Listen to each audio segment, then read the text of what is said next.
Beginilah suasana antusias pelajar dan santri di Kota Melabuh, Aceh Barat, mengikuti pawai akbar menyambut bulan suci Ramadan tahun 1445 Hijriah. Pawai tahrib ini dilaksanakan untuk mengajak masyarakat mencintai kebudayaan dan kegiatan tradisional untuk menyambut bulan suci Ramadan.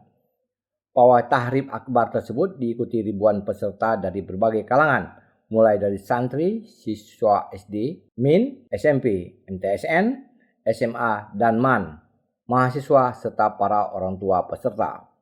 Peserta pawai ini dipusatkan di perkarangan Masjid Agung Baitul Makmur, lalu berkeliling di seputaran Kota Melabuh dengan memakai pakaian muslimah sambil membawa spanduk.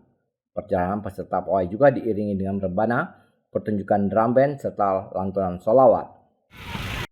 Hari ini kita laksanakan pawai tahrib Ramadan 1445 Hijriah. Tujuan adalah kita berada di era milenial, memperkenalkan dan mencintai anak-anak untuk unsur agama, kegiatan-kegiatan secara tradisional untuk menyambut Ramadan. Kita tahun ini dari SLTA dan Madrasah Aliyah, dari MTS dan SMP, dari MIN dan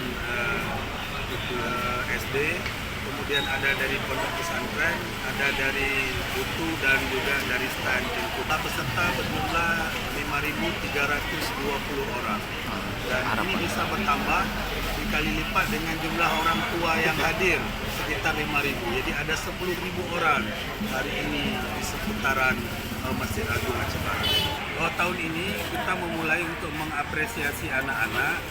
Kita buat penilaian barisan, penilaian penampilan syiar-syiar yang mereka tampilkan dengan inovasi dan kreativitas anak-anak dan juga dengan pakaian yang ada. Itu dinilai dan kita beri apresiasi untuk anak-anak supaya lebih baik lagi ke depan.